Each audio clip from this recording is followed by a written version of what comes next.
Olá, eu sou o Kleber e quero trazer para vocês uma informação de suma importância. O grande debate que está em voga é sobre a, então, decisão, em maioria, do Supremo Tribunal Federal acerca do DIFAL para não contribuinte, onde foi entendido pela maioria que sim, que deve ser considerado o princípio da nonagesimal, isto é, apenas os 90 dias relacionados a 2022. Fique aqui que eu vou explicar exatamente como e de que forma se deu essa decisão do Supremo Tribunal Federal. Pois bem, vamos então entrar no mérito e discutir sobre este assunto que é obviamente super recente.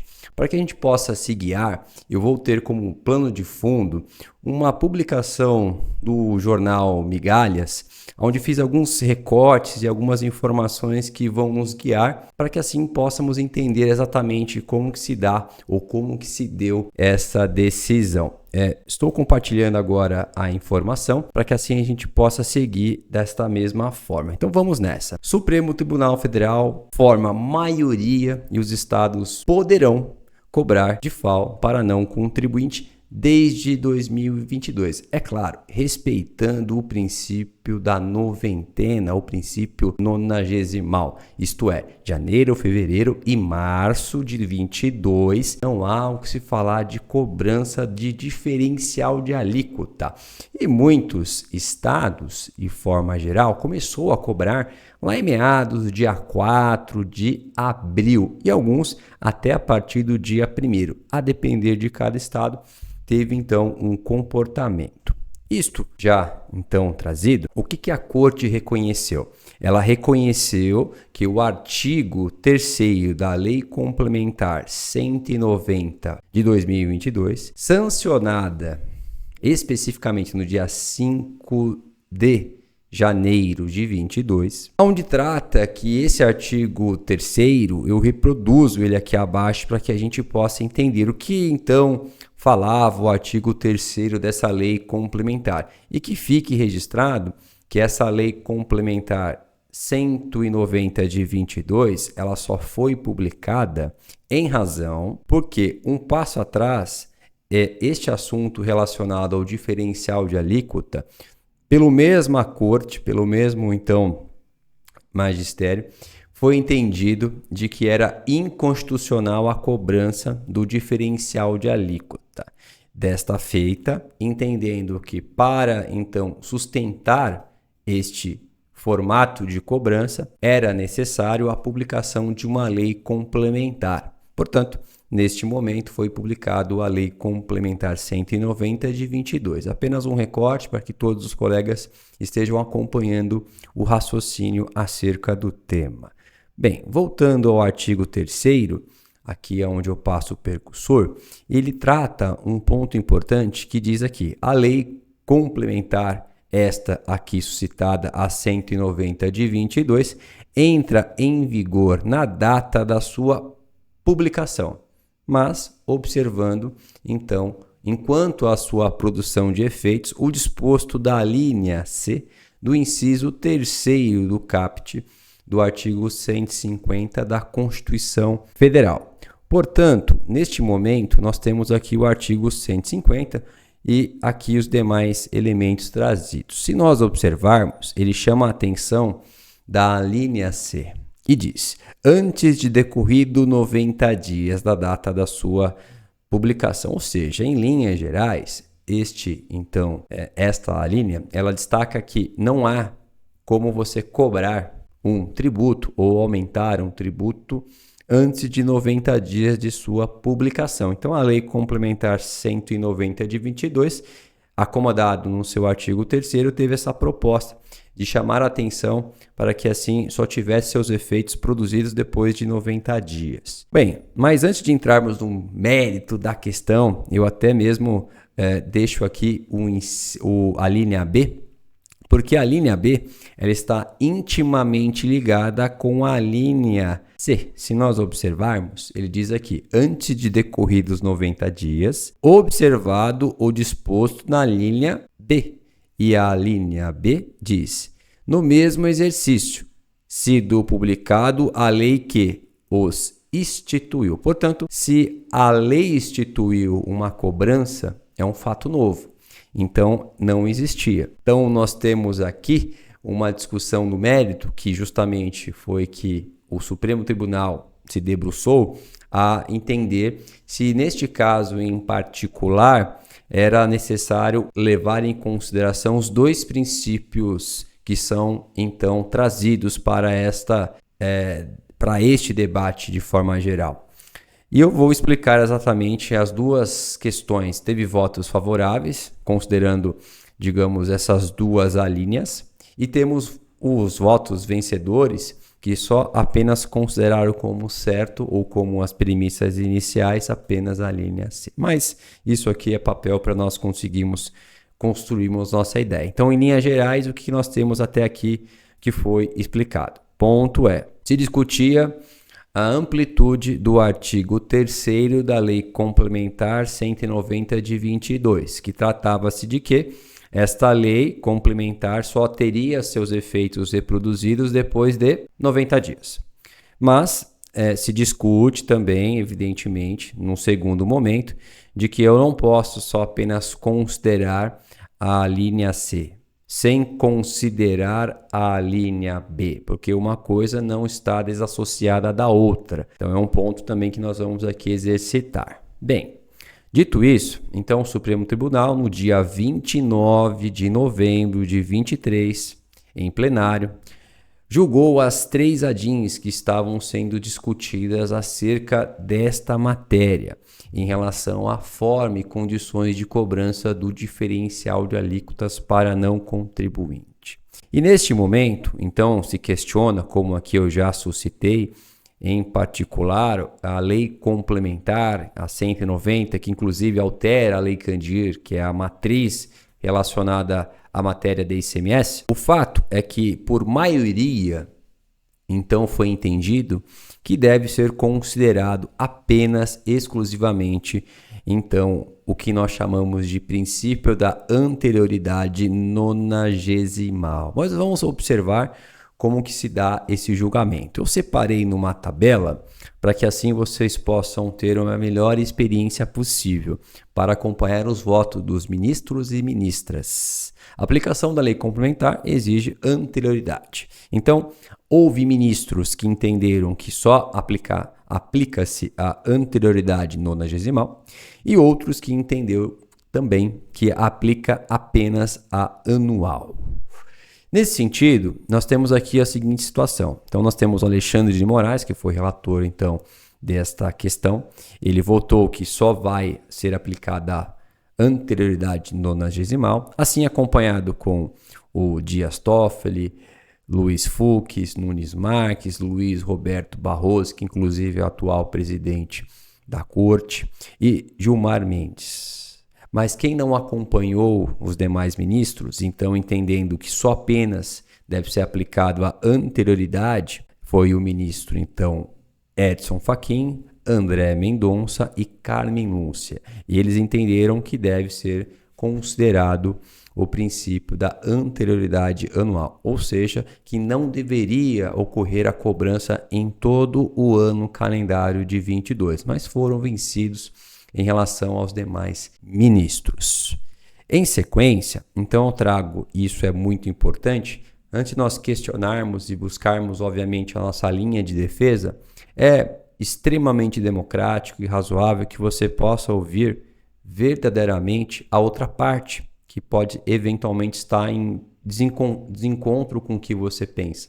Mas vamos entender então o que a outra parte pensa sobre a matéria, para que assim depois a gente possa trazer os argumentos de quem pensa em contrário. Então, os argumentos de mérito que foram discutidos é justamente este é o ponto.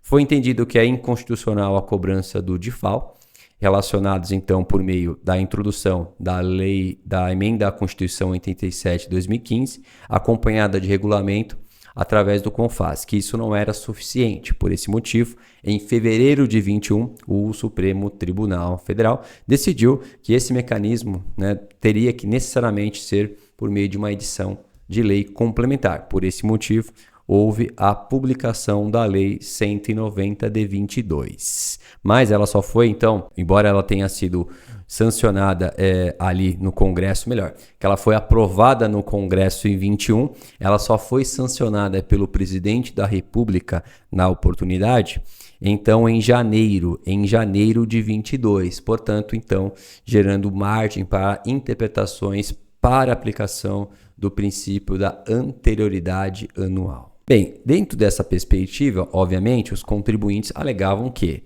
em respeito ao princípio da anterioridade anual, em matéria tributária, a lei só poderia haver no ano seguinte. Isso é, a cobrança desse diferencial de alíquota. Afinal de contas, se foi visto que esse tipo de modalidade de cobrança era inconstitucional, não existia ou não se dá vida a isto, a partir do momento que você cria uma lei complementar, então você está automaticamente ou de forma subliminar destacando que de fato ele passa a ter vida a partir daquele momento. Isso é uma análise primária. Bem, nesse sentido, nós vamos observar a defesa, então, do relator, que foi o ministro Alexandre de Moraes para esses casos. Ele assentou que, no caso, não se trata de instituição de novo tributo. Ao olhar dele, ele destaca que foi a ampliação da aplicabilidade da técnica fiscal de diferencial de alíquota por lei. Ou seja, ela alterou o sujeito passivo, quem recebe o tributo. O contribuinte não pagou mais, mas houve apenas uma nova distribuição entre entes federativos, sem aumento ao contribuinte. E por fim, ele então define: não incide o princípio da anterioridade anual neste caso, já que não há um elemento de surpresa ao contribuinte, porque o imposto já existia. Então, ao olhar do ministro relator Alexandre de Moraes, assim acompanhado, obviamente, com os demais ministros que assim votaram de forma igual, entendeu-se que não houve surpresa aos contribuintes e que apenas houve uma adequação de distribuição de receita. Então, não aumentou e não inovou o novo tributo.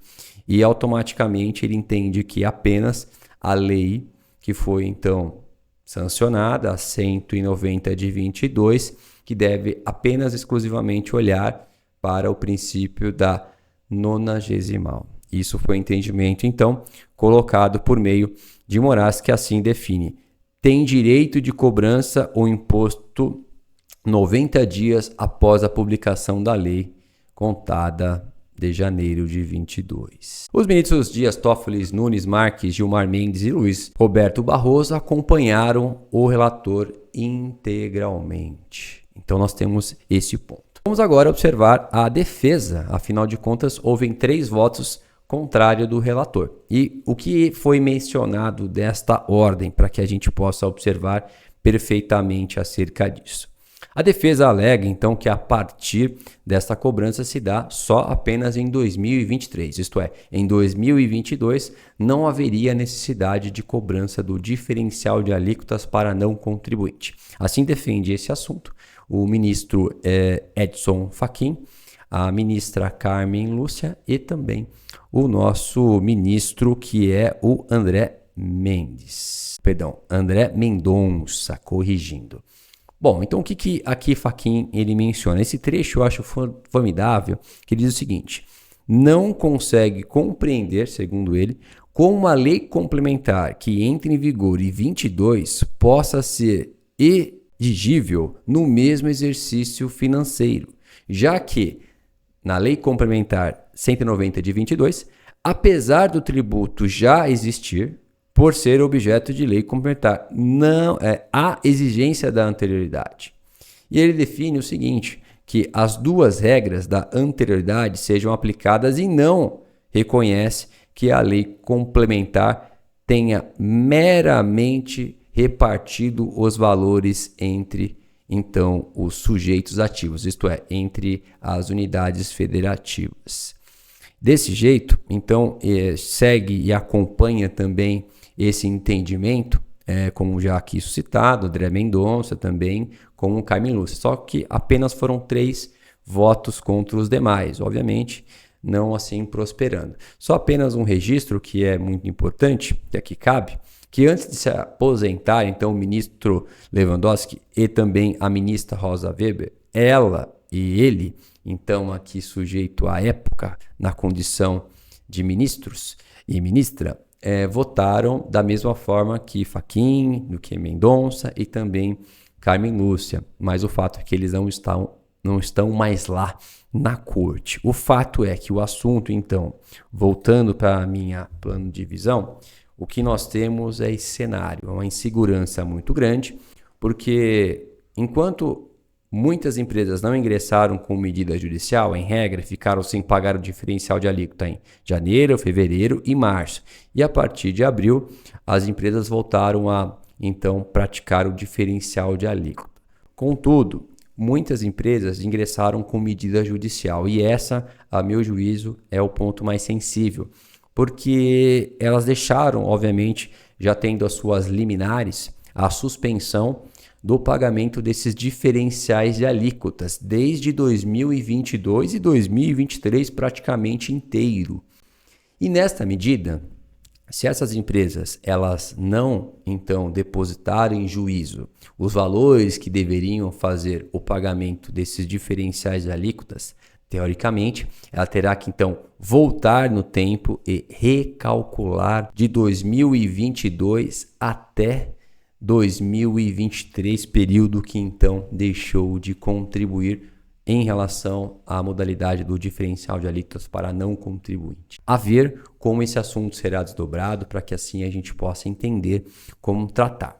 Se você quer compreender mais profundamente toda a discussão, linha do tempo, entender um pouco mais profundamente as questões de ordem prática de como que é uma base única, base dupla, que inclusive alguns estados ainda estão praticando para esse tipo de modalidade de cálculo, a NET Fiscal é uma escola que se propõe a demonstrar aulas práticas e muito mais densas para que assim eu possa conseguir te devolver muito mais detalhes, como planilhas de Excel, como formatação de cálculos e devolver, obviamente, mecanismos necessários e ferramentas para que você possa entender o assunto por completo. No mais, então eu fico por aqui e nos vemos em um outro vídeo que eu possa suscitar elementos de ordem substancial e prática, de modo a você assim compreender o que foi discutido.